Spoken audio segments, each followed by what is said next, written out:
बिहार के बाढ़ चंदौली जिले का एक बहुत ही गरीब यादव परिवार से अपने खानदान का पहला लड़का अपने स्कूल जाने लगा। मैं high school inter BSc top करने के बाद सीधा जो है टेलीफोन विभाग में बॉम्बे में नौकरी करने चला गया। 73 नौकरी करते समय एक चीज मेरे दिमाग में आया, हाइड्रा में था, चौराहों पर जय भी लिखा था। तो मैं समझा कि यहाँ के लोग महाभारत के भीम को इतना मान सम्मान क्यों देते हैं। अब सोचिए कि मैं बीएससी टॉपर हूँ, सरकारी कर्मचारी बन चुका हूँ और मुझे बाबा साहब का नाम तक नहीं मालूम था। दोस्त किसका था? खड़ियत की बात कर रहा था। देखिए खड़ियत कब से कहां से चला है। दोस्त किसका था? मेरा था, मेरे परिवार का था। तो बीएससी टॉपर था, ऑलराउंडर टॉपर रहा, फिर ये बाबा साहब का नाम नहीं मालूम। वही जो है गांधी को इतना रटाया गया था बचपन से ही, हर क्लास में लगता था हमारा सभी बाप यही है। सच बात है, सच कह रहा हूं है कि बचपन में लगा कि गांधी हमारा सभी बाप है। बापू बापू बापू।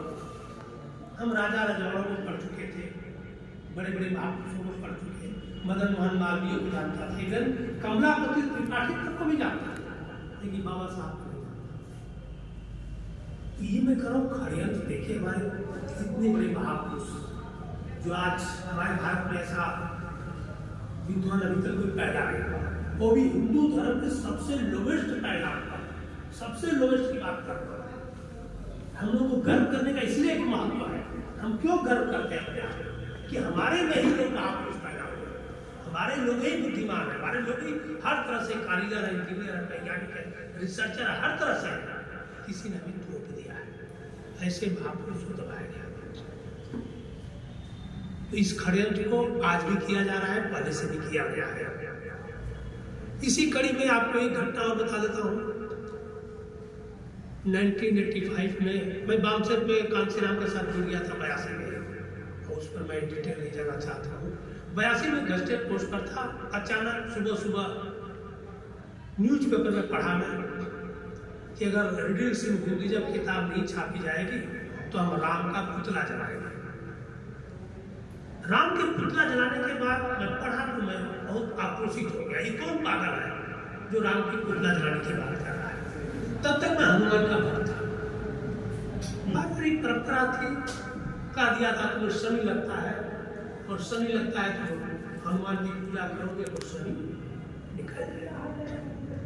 तो निश्वर जब हनुमान का भक्त था और राम का पुतला जलाने की बात है, जैसे आज बहुत से लोग आक्रोशित हो जाते हैं, उस समय आक्रोशित हुआ। तो मैं गस्टेड अपने साथियों से पूछा, भाई ये कौन है, क्यों लिख रहा है, क्या कर रहा है। तो लोग बोले कि रिडिल सिंह एक पुस्तक है तो महाराष्ट्र सरकार जो है मराठी में छापना चाहती है। तो बाबा साहब की किताबें सब इंग्लिश में, तो मराठी में छापना चाहती है और बाबा साहब आकर विरोध कर रहे हैं। तो उसी विरोध के परिप्रेक्ष्य में जो है अपोज में जो है आरबीआई के लोगों ने काला घोड़ा का मोर्चा निकाला है। अब मोर्चे में उन्होंने कहा था जब नहीं छपेगी तो राम का पुतला जलाएंगे, और वही पेपर में छपा था। मैं लोग किताब कहाँ मिलेगी, उस समय किताबें चोरी से मिलती थी। किताब मुझे किसी तरह मिली, मैं लिया किताब, क्योंकि जब गस्टेड पोस्ट था किसी को बोला तो लोग किताब खरीद कर आके हमको लोगों ने दे दिया। मैं पढ़ा, 2-3 बार पढ़ा, मंथन किया, रील बता। इसके बाद लगा कि मैं साइंस का स्टूडेंट था, सिर्फ साइंस पढ़ा, बाद में इंजीनियरिंग करने चला गया। दोस्तों इंजीनियरिंग टेलीफोन विभाग में किया। सामाजिक तो कुछ ज्ञान था ही नहीं, एबीसीडी नहीं था, और जो भी पढ़ा था रटा रटाया था। तो वो पढ़ा तो मुझे तब लगा कि कुछ ज्ञान हो रहा है, कुछ मतलब महसूस हो रहा है कि कुछ फायदा है। और यही नहीं, चौथे 5वें दिन जो घर में हनुमान का मूर्ति थी ना, उसको लेकर देख के आ गया बाहर के। उसी दिन से मुझे ये लगा, मैं सोचने लगा और आपको ही कहा कि आप हमें और आप बताइए कि हमें भगवान क्यों चाहिए। मैं तब शुरू कर दिया, भगवान क्यों चाहिए। आपको ही कहा एक दिन इस झंझट से मुक्त हो जाएगा, क्योंकि एक झंझट है, हमारे दिलो दिमाग में एक भरा हुआ है, कचरा किसी ने भर दिया है। देवी देवता भगवान का, और हम उसको पाले हुए हैं। जब पाले हुए तो उसके बारे में सोचना पड़ेगा, रिसर्च करना पड़ेगा कि हमें भगवान क्यों चाहिए। सही है गलत है सवाल, चाहिए कि है नहीं, हमें भगवान क्यों चाहिए। फिर आप खुद मंथन करिए रात भर, हमें नहीं चाहिए, क्या बिगाड़ लेगा और क्या बिगड़ जाएगा। देखिए आपको आपका बद मिलेगा, अपने कर्म पर भरोसा हो। मैं भी नहीं सोचा, यही सोचा कि जो भगवान है एक बैसाखी है, एक सहारा बन गया है कि पूरा काम मन से, पूरा काम भगवान के नाम आश्रय कर आपको।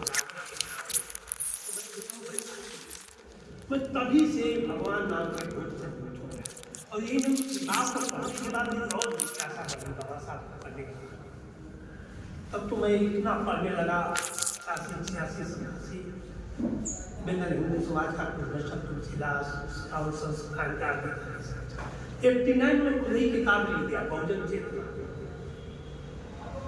साइंस का स्टूडेंट था, इंजीनियर था, एक लाइन हिंदी लिखने नहीं आता था, लेकिन सोचिए इतना पढ़ा अध्ययन किया, उसके अंदर में गहराई में गया कि मैं खुद ही बुक लिख दिया, बहुजन चेतना।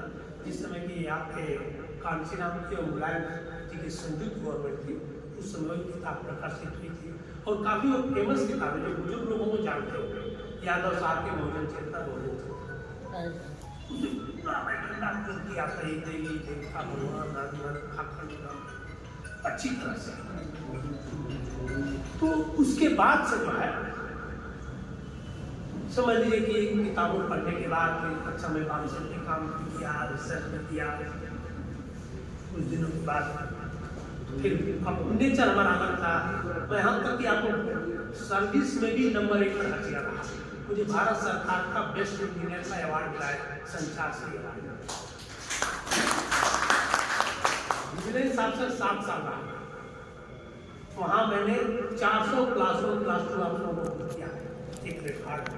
यशार सिंह मेरा नाम था, कभी भी मेरा नाम यादव सर ने नहीं था, शिवशंकर सिंह पिताजी का दिया नाम था, महाराष्ट्र में शिवशंकर नाम कमल सिंह हो गया, यशार सिंह नाम हमारा था। यशार सिंह एक फेमस नाम था, हमको संत भी कहा जाता था। 400 क्लासरूम का तो क्लासरूम में टच ही नहीं किया, 2 साल सीनियर में वहाँ भी अवार्ड दिया, रिटायर होने तक मान सम्मान से सर्विस किया। उसके बाद में बहन जी से मेरा जब तक थे तब तक उनके साथ अच्छा काम किया मैंने, उनके साथ एक मंच पर बाजू बैठ कर के मुझे एक मौका मिला है कि उनके साथ बैठ कर ये अधिवेशन को मैंने किया है। ये मेरा एक सौभाग्य मानता हूँ कि कम से कम एक हमारे पास यादगार होती है, आप देखोगे फेसबुक पर। इसके बाद भटकता रहा, करता रहा, फिर किताब मैंने 2-3 लिखा, 2-3 किताबें मानवीय चित्र लिखा था। इसके बाद एक चीज और आप लोगों को बता देना चाहता हूँ कि एक देखिए, हम ये मान के चल रहा हूँ, आज भी चल रहा हूँ, सर्विस में बन गया, बहुत से लोग क्लास वन अफसर बन गए, IAS है, इंजीनियर है, फिर भी अपने नाम को छिपा रहे हैं। ये घटना क्यों घट गई कि हमारे विभाग में BGM रैंक के अधिकारी थे, उनको मैं अपने कंप्लेक्स में फ्लैट दिला दिया, अपने यूपी के शेड्यूल कास्ट के थे। जब उन लोग फ्लैट को उद्घाटन में गए, जब बांसर में काम करते थे, उद्घाटन में गया तो उन्होंने देखा कि दरवाजे पर लाइटेड बन गए, गणेश जी का, महाराष्ट्र में गणेश ज्यादा फेमस है, भगवान गणेश जी का लाइटेड मंदिर, और अंदर देखा तो 2-3 ब्राह्मण बहुत बड़े पैमाने का संख्या के कथा बोलता, वो देख करके मैं बहुत विचलित हो गया। वो राम जो सर ने उसको हटा दिया था, सर ने नहीं हटा दिया, और ऐसा लगे उसके व्यवहार से, काम से, वहाँ के रहन सहन की मुझे लोग सवाल समझे, एकदम क्लियर कर सकता था। मैं तो जानता था इसलिए, तो ये उस भावना से उसने काम किया था, बड़ा व्यथित किया मुझे। रात को सो नहीं पाया, मैं पूरी 40 साल बाद से अपने काम किया, बहुत काम किया, लेकिन उस दिन जितना काम किया था सब लोग किनारे लगे। मैं यही सोचता रहा कि आदमी 1 लाख रुपया तनख्वाह पा रहा है, तो 2 बेटे इंजीनियर है, ये दूसरा फ्लैट जो है 60 लाख का लिया है, हो सकता है कि शाम सुबह इसके ब्राह्मण चपरासी कप और प्लेट की होता होगा, 10 लोग रोज काम करते हैं, ये तो छिपा रहा है। रात में ही सोचता रहा, फिर मैं अपने बचपन में जाऊँगा, मैं यही सोच रहा था, हमें बचपन में छिपाए हैं। हमने खुद हमारा अनुभव है कि हमारा तो यहाँ तक अनुभव है कि शिवशंकर का नाम मेरा रखा गया मेरे घर में ना, जब गाँव में तो शिवशंकर जो था एक ठाकुर का नाम था। हमारे पिता से कहा गया कि ये शिवशंकर का नाम बदल दो, कहा गया ठाकुर सोचता था ना कि अरे तो शिवशंकर कहेंगे तो हमारा पता नहीं होगा, लेकिन नहीं बदला। यही नहीं, हमने एक दो बार जो है ठाकुरों ब्राह्मणों का, क्योंकि थोड़ा सा बुद्धि तेज थी तो मैं कभी हाथ नहीं उठाया। तो मेरे बाप से शिकायत की गई है कि कहा गया कि तुम्हारा बेटा को शिष्टाचारी नहीं है, रास्ते में देखा हाथ नहीं उठाया, पलक ही नहीं किया, बाबू साहब को नमस्कार नहीं किया। वो चीजें मुझे विचलित करने लगी। मैं ये भी देखा हूँ, बुरा मतलब देखा हूँ, बहुत से यादव लोग पूरी लाइफ जो है अपने यादों छिपा के सर्विस किए। हमारे एक रिश्तेदार ने उस विचारधारा पर रात भर सोचते पलटते दिमाग करते करते इस मंथन पर इस बेचारे का दोष नहीं है, ये व्यवस्था का दोष है। ये व्यवस्था ने सबको जो इस तरह सिखाने की मजबूर किया है। कब तक चलता रहेगा मेरे दिमाग में, कब तक चलता रहेगा, क्यों चलाएगा और कौन चला रहा है, इससे फायदा किसका है? यही नहीं, मैं उस चीज को फिर से रिसर्च करने के लिए गाँव में आया। 4 महीने रहा, लोगों से पूछना शुरू किया कि भाई शूद्र को नीच दोष पापी क्यों कहा जाता है, क्या अपराध किया है, क्या पाप किया है? वेदों पुराण को पढ़ चुका था कि लोगों ने कहा दिया कि शूद्र जो है एक पुनर्जन्म का फल देव भगवान से तुम्हें पुनर्जन्म के फल का तुम्हें शूद्र में पैदा हो, नीच दोष पापी हो, ये तुम्हें पढ़ गया था।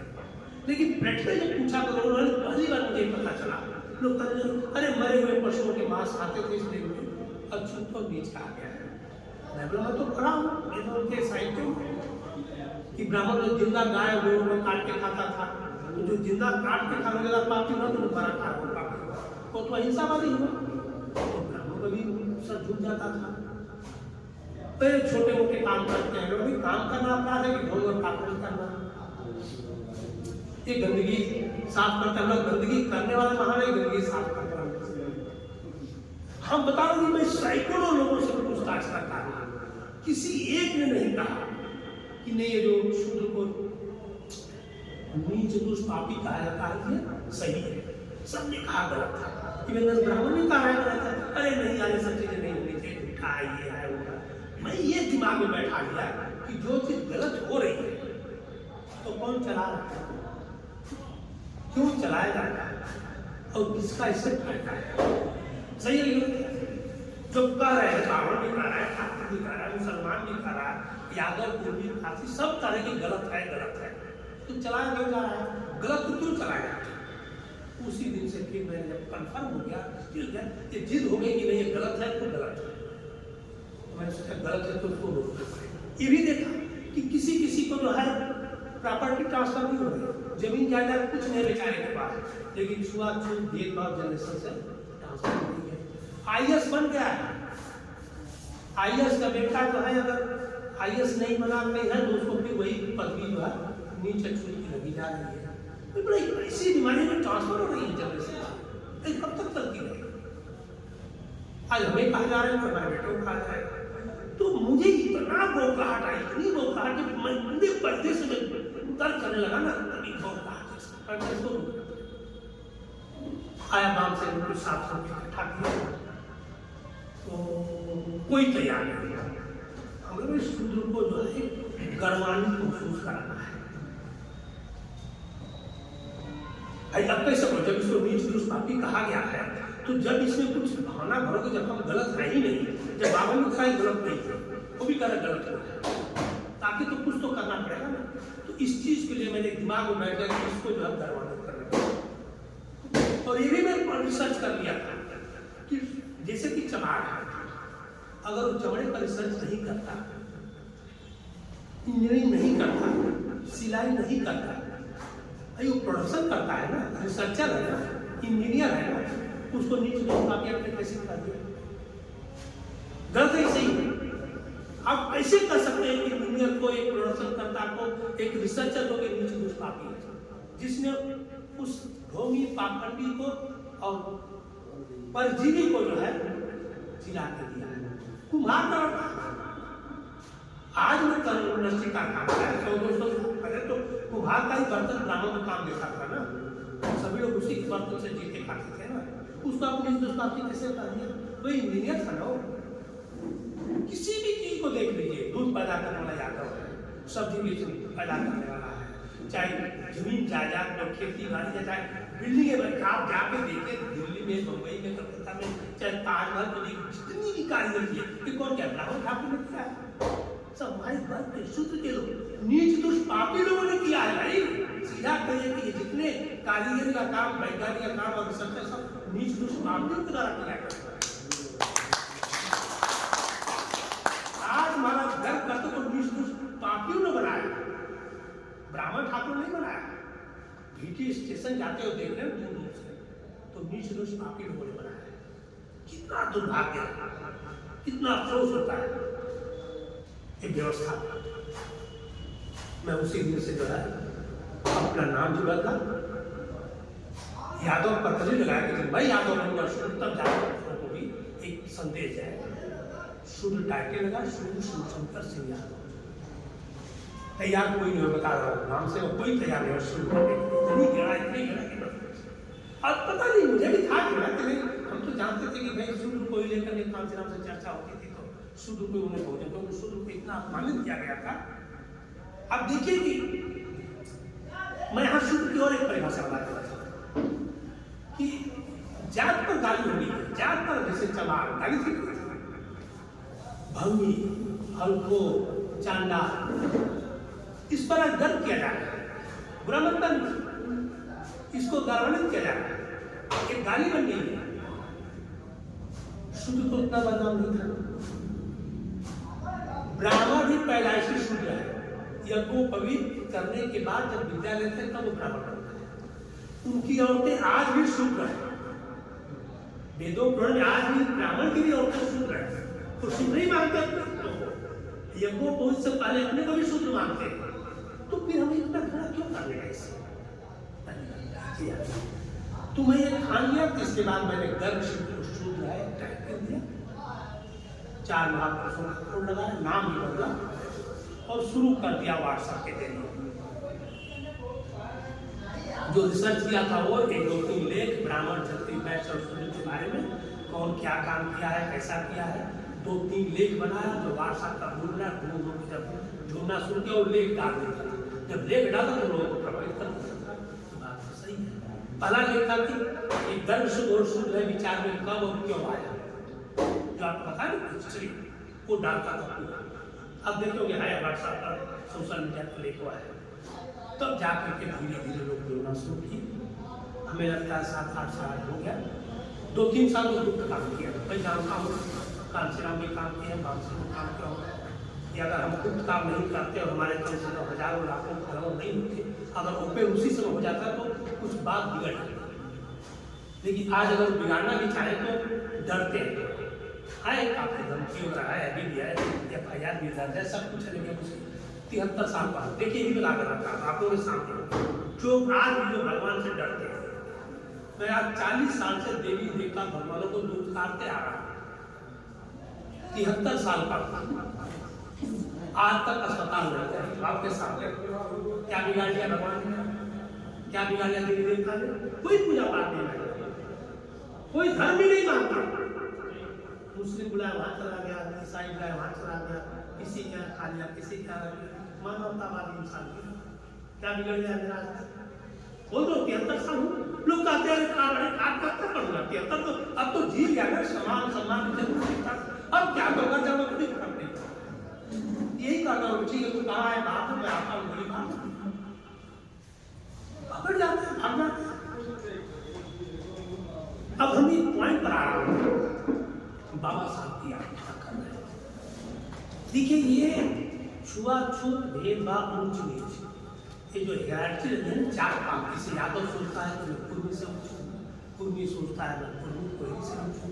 हर आदमी यहाँ तक कि चला और भंगी में भी ये भावना है, वो भी सोचता है कि मैं इससे ऊंचे। यहाँ तक कि हमने पढ़ा है भंगी राजपिला को लेख लिखे थे, हम जब ढोलक के लेके जब ढोलक लेके उनका जो सिस्टम होता था बारात में बताते हैं ना, तो बोले हम लोग जब जाते तो चमार की छुआ नहीं खाते थे, मतलब भूमि और चमार ने भी इस तरह से ये जात पात की जो इलायची बनी है ना, तो हर आदमी अपने आप को ऊंच मानता है और दूसरे को नीच मानता है। ये हिंदू धर्म का सबसे बड़ा हर्ट है, हिंदू धर्म की आस्था है, हिंदू धर्म का ये हेल्थ है। और जब तक इसको आप ना ही मार करोगे तब तक आप कहीं कुछ नहीं सफल हो सकते। और ये भी मैं मान के चला हूं कि जो आदमी जात से अपने आप को ऊंच मानता है और दूसरे को नीच मानता है, उसको मैं इंसानी नहीं समझता, वो हैवान है, अपराधी है। और यही नहीं बता रहा हूं मैं, रिसर्च है, वो भोग भी रहा है। मैं जितना देश भर में घूम रहा हूँ, कहीं भी जाता हूँ, ज़्यादा SC/ST को लोगों के पास रखता हूँ, वही उनके पास रखता हूँ, कि उनके अंदर एक हमदर्दी है, उनके अंदर एक सेवा करने की भावना है। मैं रिश्तेदारों के नहीं जाता, ज़्यादा दो रिश्तेदार नहीं है, टोटल बाइकाट है। तो ये मैं कह रहा हूँ कि जो इंसान अपने आप को जात से ऊंच मानता है, दूसरे को नीच मानता, अपराधी है। और भोग राजन बता इन लोगों में जाता हूँ ना, तो उनके माँ बाप को देखता हूँ 100-100 साल के हैं, कोई रोग नहीं है। अरे हमारे माँ बाप अरे बड़े खुशी से आते हैं मिलने। और मैं आज तक आपको से कहा तो हमें 70-80 साल का ब्राह्मण ठाकुर बता दो जो बिना रोग के हुआ उसको नहीं मिल रहा है। अपराध है भाई, आप इस तरह का भावना में रखे हो कि मैं जात से ऊंच हूं तो छोड़ दीजिए आज के आज, और ये मान के चले कि हिंदू धर्म में सबसे निचले पायदान पर है। देखिए आपकी मानसिकता, आपका हेल्थ, आप में काफी सुधार आ जाए, आपका जो ब्लड का हार्मोन सब भी बढ़ना शुरू हो जाएगा। मैं चल ये बहुत बड़े अपराध है, बीमारी है, इससे तो निजात पा जाएगा। आपके हेल्थ की बात कर रहा हूं, तो इसी चीज को लेकर के इस बीमारी, ये बीमारी ऐसी है कि जनरेशन से चली आ है, इस बीमारी को दूर करना भी सिविलाइजेशन का काम। अब इस बीमारी को दूर करने के लिए देखिए सबसे पहले सत्याग्रह कौन किया, बलिदान कौन दिया? संत रोहिदास। कहीं रोहिदास बोलते हैं, कहीं रविदास बोलते हैं। सुना है उन्होंने इतना जबरदस्त अटैक किया था उस समय कि आज अगर हम बोलते हैं कहीं स्टेज से कोई FIR कर दिया। क्या हुआ? चले गए। उस दोहे कर्ण हत्या हुई। कबीरदास ने देखिए कितना अटैक किया है, पेरियार साहब ने किया है, साहूजी महाराज ने कितना काम इस पर किया। उन्होंने तो यहाँ तक कि एक अछूत की चाय खुलवा दिया। राजा होते छत्रपति साहूजी महाराज राजा थे, अपने दरबार अपने महल के बाहर एक अछूत की चाय बनवाया और जाकर वह चाय पीते थे। सोचिए प्रैक्टिकल करके तोड़ते थे। कितना बड़ा त्याग वाले कुछ गया आज तक। बाबा साहब ने कितना काम किया है। बहुत से लोग कहते हैं की बात है। बाबा साहब अम्बेडकर सोचिए कि जिंदगी भर शुद्ध रह करके, किसने शुद्ध किया प्रोग्राम? बाबा साहब जिंदगी भर शुद्ध रह करके ही हिंदू धर्म से बुराइयों से लड़ते रहे। जितनी उनके साहित्य, जितनी चीजें लिखी है, जितना उनका है, गांधी से जो भी आप देते लिटरेचर, उनसे कहा सुनी, जो भी ज्ञान विवाद है, सब हिंदू धर्म के अटैक पर है। पूरी लाइफ यहाँ तक कि तंग आ गया, नहीं सुना रहा था। गांधी ने नहीं माने कि नहीं गौर व्यवस्था सही है, तब उन्होंने लिखा है हिंदू धर्म में तो पैदा हुआ 1935 के वाला कॉन्फ्रेंस में कहा हिंदू धर्म में पैदा होना मेरे बस नहीं, लेकिन हिंदू रहते मरूंगा। लेकिन उन्होंने कहा जरूर, तब भी उन्होंने बौद्ध धर्म ग्रहण किया, चैलेंज किया हिंदू धर्म के पाखंडियों को कि मैं हिंदू धर्म में रहूंगा नहीं, मरूंगा। चैलेंज दिया उन्होंने, कब दिया था? 1935 में। लेकिन 21 साल तक इंतजार करते रहे, सुधार रहे, बंद नहीं किया उन्होंने कभी।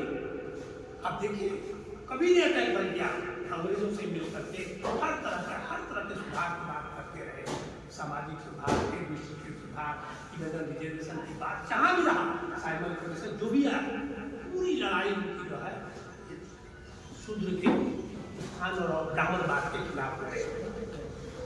जब लास्ट में बने हैं तो मुझसे से 2 महीना चला बहुत तो हमारे ये कहने के हम शुरू से इसलिए नहीं नफरत करता हूँ कि बाबा साहब की शुद्ध रह करके जिंदगी भर हिंदू धर्म से लड़े और शुद्ध रह के उनसे लड़ सकते हो।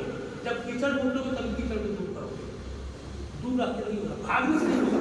अब मैंने क्या नोट किया है कि सब लोग भाग रहे हैं हिंदू धर्म के बुराइयों से भागते। अब बहुत से ज़्यादा आजकल फैशन हो गया है, छतरी बन रहे हैं, बन नहीं रहे भाई। छतरी बनोगे ब्राह्मण से तो नीचे ही रहोगे, नीचे ही रहोगे ना। अरे बनना तो सीधा ब्राह्मण बनो, तो उससे उच्च बनो। तुम्हें यही पता है, तुम ब्राह्मण से उच्च बनो। तुम्हारे ब्लड में है, तुम्हारे हार्मोन से है, उच्चता है, किसी ने ठोक के तुमको निस्ता बनाया।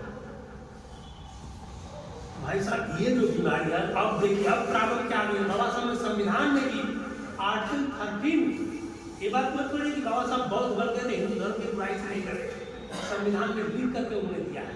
आर्टिकल 13 कहता है, हम लोग आज कांग्रेस को बोल देते हैं, किसी लोग कांग्रेस को हम भी करते हैं कुछ काम किया, कि कांग्रेस ने सिर्फ एडमिनिस्ट्रेटिव में संविधान लागू किया, सामाजिक व्यवस्था। हमारे देश का संविधान एडमिनिस्ट्रेटिव प्लस सामाजिक भी है। ये बहुत लोगों को नहीं पता है, बहुत लोगों को नहीं पता है कि हमारा संविधान किस किस रूप में काम करता है। सामाजिक व्यवस्था के लिए हमारा संविधान आर्टिकल 13 कहता है कि 26 जनवरी 1950 के बाद जो भी परंपराएं हैं, रीत है, रिवाज है, त्योहार है, इवन शादी विवाह है, अगर उसमें छुआछूत भेदभाव की भावना है तो ध्वस्त कर दिया जाता है। कहाँ ध्वस्त है? चल रहा है संविधान कहाँ लागू है? कहाँ लागू है भाई? यही नहीं, उसके बाद फिर उन्होंने कारण, और यही नहीं, उसमें संविधान के नीचे और एक चीज लिखा है, कोई कितनी भी ताकत आ जाए, 2/3 मेजॉरिटी भी आ जाए, तब भी इसको फिर से लागू, उसको रोका भी है कि आगे चल के कोई इस पर फिर से लागू न कर दे। फिर आगे एक और आर्टिकल लिखा है, आर्टिकल 51H। 51H क्या कहता है कि हर सेंट्रल गवर्नमेंट को, हर स्टेट गवर्नमेंट को, हर नागरिक के अंदर वैज्ञानिक सोच पैदा करने की प्रवृत्ति लाना है। कहाँ हो रहा है? सुबह टीवी खोलिए, 10 को बाबा आएंगे, कोई भाग बताएगा, कोई जोक्स बताएगा, कोई पाखंड बताएगा। आर्टिकल को लागू है? कांग्रेस ने लागू नहीं किया, तो हमारे देश में संविधान ही लागू नहीं है, सिर्फ एडमिनिस्ट्रेटिव लेवल है। अब सवाल है कैसे लागू होगा? जब तक आपका शासन प्रशासन नहीं आएगा, संविधान लागू नहीं होगा। और शासन प्रशासन पूरा बहुमत से और टिकाऊ शासन तभी आ सकता है जब आपकी मानसिकता बढ़ेगी। हमारा मिशन जो है, हम किसी को शुरू नहीं बनाने जा रहे हैं, हम अपनी मानसिकता को बदलने जा रहे हैं। हम ये कह रहे हैं कि तुम ब्राह्मण से नीच नहीं हो।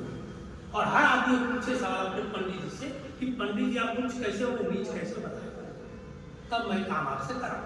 गलत करो क्या? ये सही में सवाल गलत है। अगर ब्राह्मण आपके अंदर काम कराने आता है, दोस्त है, मित्र है, उससे सवाल पूछने का हक है कि नहीं है कि आप नीच कैसे हो, मैं नीच कैसे हो? सवाल गलत है कि सही है? बता दो भाई, कुछ तो बताएगा, नहीं बताएगा। तो ये हवा में है और हम मान चुके हैं। अब देखिए ब्राह्मण का दोष नहीं, मैं ब्राह्मण का दोष नहीं करता हूँ, अब दोष हमारा है क्योंकि हम चला रहे हैं। 3% ने किसी हमको ठोक दिया है, क्या 85% को बदल नहीं सकते? क्यों नहीं बदल सकते हम? किसी ने थोपा है, जब थोपा है तो हमारे बाप दादा परदादा अनपढ़ थे, अनभिज्ञ थे, अज्ञान थे और भाग्य और भगवान पर ज्यादा भरोसा करते थे, इसलिए उन्होंने स्वीकार कर दिया। लेकिन आप तो पढ़े लिखे हैं ना, लाखों करोड़ों है ना, कम से कम हम अपने आप को तो बदल दे यार, अपनी तो मानसिकता बदले। भाई हम किसी से उच्च नहीं है, हमारे जितने भी SC ST OBC के भाई हैं सब एक भाई है, एक बाप के औलाद है, हम लोग काम से अलग अलग बांटा गया है। मैं ये भी ब्राह्मण से पूछता हूँ कि भाई जब तुम कहते हो कि विद्या के धनी थे, जब विद्वान थे, तो ये शूद्रों में ज्ञान क्यों नहीं दिया कि भाई तुम सभी लोग एक बाप की औलाद हो, तुमको काम से मैं बांटा हूँ, सैकड़ों जातियों में, तुम सब मिलकर काम करो, हिंदू धर्म को भी आगे बढ़ाओ और देश को भी प्रगति हो। ये क्यों नहीं कहा? एक गलत शब्द है कि सही है? गलती ज्ञान गलत है ना? क्यों उसने छोटा बड़ा ऊंच चीज बना दिया, छुआछूत बना दिया? और जब तुम एक दूसरे को छुओगे नहीं तो कैसे रावण ट्रेन मिलेगा? कैसे मिलेगा भाई? आप जब किसी भी कारखाना खोलोगे, जब आपको 10 20 50 मटेरियल की जरूरत है, तो अब हम छुआछूत बनाओगे कि भाईचारा बनाओगे? जब हिंदू धर्म को आगे बढ़ाना था, देश में प्रगति लाना था, यही तो कारण है कि कोई भी आया उल्लू गुल्लू लगड़ा लूला इस देश पर राज किया। यही कारण छुआछूत भेदभाव उनसे अपने बढ़ा दिया तो देश की प्रगति कैसे होगी? तो सबसे पहले ही होना है। और यही नहीं, दुर्भाग्य के बाद देश का आज 9 साल से सरकार आई है, आप देखिए 9 साल के सरकार में कुछ कुछ नहीं कर रही है, सिर्फ और सिर्फ एक काम कर रही है। जानते हैं क्या? अरे कोई काम किया आज तक देश हित में, समाज हित में, चाहे किसी गरीबी को उन्नयन, चाहे रोजगारी में, कुछ नहीं। आपको पता है क्या काम कर रही है? ढोंग और पाप, कुंभ मेला, कांवड़ के फूल बरसाना, कांवड़ बच्चों को पढ़ा रहे हैं, ये गवर्नमेंट जो है सिर्फ 5 सालों में, 9 सालों में सिर्फ एक ही काम कर रही है कि जो उसका 1000 साल पहले वर्चस्व था उसको फिर से लाना चाहते, फिर से उसको लाना चाहते हैं। हम लोग ध्यान नहीं दे रहे, हमें यादव कुर्मी अपने में लड़ रहे हैं। कुर्मी पटेल को धोखा दिया। अरे क्या जिंदगी भर यादव मुख्यमंत्री, जब तक तुम मुख्यमंत्री अखिलेश को नहीं हटाओगे तब तक तुम्हारे जात का मुख्यमंत्री नहीं बनेगा। उनके दिमाग में बैठेगा।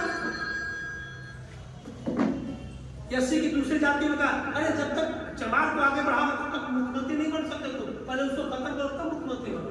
चुनाव में कर क्या? ये हमारे अब हम लोगों को उनकी बातों में नहीं आना है, बहाव में नहीं आना है। ये कराता है ये चीजें जो है बहुत गलत परंपरा से सिखाई जा रही है, बताई जा रही है। हमें सजग होने वाली, और ये सबसे बड़ी बीमारी मैं बता रहा हूँ, जो जेनेटिक बीमारी है, छुआछूत भेदभाव ऊंच नीच की भावना। इस पर हर आदमी को काम करना पड़ेगा। और जब हमारे भाई साहब आ जाएगा, बहन बेटी का रिश्ता आपस में हो रही है, हम भाई साहब का तारीफ करूँगा, कहाँ गए हो? यादव जो कैलेंडर और 12 ये बहुत पैमाने पर काम कर रहे हैं। हाँ, बहुत बड़े पैमाने पर काम हो रहा है। आजमगढ़, बलिया वगैरह काफी तेजी से जो है टोटल का टोटल। देखिए, जिस दिन आप ब्राह्मण और ब्राह्मणवाद का भाई, देखिए जब वो ब्राह्मण और ब्राह्मणवाद के वर्चस्व को बढ़ाने की बात कर रहे हैं तो हमारा 85% ब्राह्मण और ब्राह्मणवाद के खिलाफ काम करता है जी, उसी का काम करना है, उसका काम करना है, उसके विरोध में करना है, उसके पक्ष में करना है। जब जात पात की मानसिकता ले तो ब्राह्मणवाद को बढ़ावा दे रहे हो, क्योंकि उसका हर्ट है ना। अब यादव अपने रूट बनाएगा तो ब्राह्मणवाद का काम कर रहा है, कुर्मी पटेल कोई भी खाएगा तो ब्राह्मणवाद का काम है। तो पहले इसके खिलाफ हमें लड़ना है। और बहन बेटी का रिश्ता अब तो यहाँ तक कहना है कि अगर अपनी गोद में कर दो तो हमसे शादी करो, पाप कर रहे हो। ये भी प्रचार फैलाएगी कि अपनी जात में करो तो अपने बहन से शादी कर रहा है, ये ब्राह्मण में पाप करने को दिया। इसको भी कहना पड़ेगा, पाप है ये, तुम दूसरी जात में करो, दूसरे गोद को खुद दूसरे गोद में दूसरी जात में करते हैं, और हमें अपने गोद में अपनी जात करते बहन से शादी करने को करते हैं। ये अपराध, इसको भी बनाना पड़ेगा। देखिए हमारे मिशन का तीन चीज है, एक तो ये अब पहले बता दें, दूसरा एक पॉइंट बता दें कि जात से ऊंच मानता है वो इंसान। दूसरा पॉइंट है कि जो भी देवी देवता भगवान, जो भी देवी देवता भगवान इंसान के छूने से अपवित्र हो रहा था। मैडम सही करो, हो रहा है। आज मैं देखा हूँ बहुत से जगह, राजस्थान कहीं कहीं, अगर ऐसी का दूल्हा चला गया मंथन करने, किसी को परंपरा होती है ना शादी विवाह में, तो उसको माफ कर दिया। तो जो देवी देवता भगवान इंसान के छूने से अपवित्र हो रहा है, क्या भगवान हो सकता है? आज यही भगवान दया की तरह हमारे घरों में घुसा है।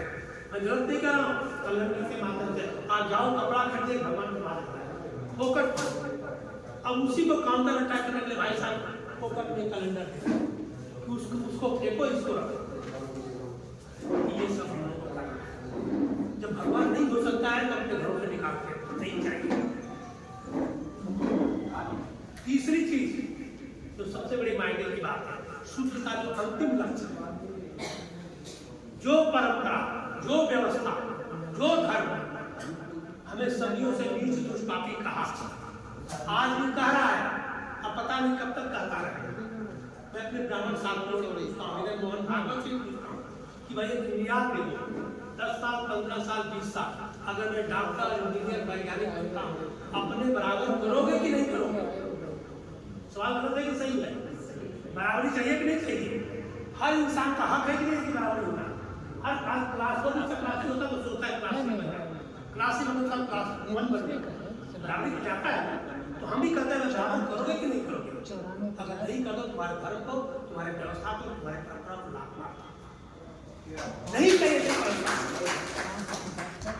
जो मैं सदियों से नीच दुष्पापी मैं सोच रहा हूँ काफ़ी समय हो गया और आप सब बेटर है। ध्यान से सुने। यही अब अपने मिशन की राम करते भगत कुशवाहा। सभी को शुक्रिया।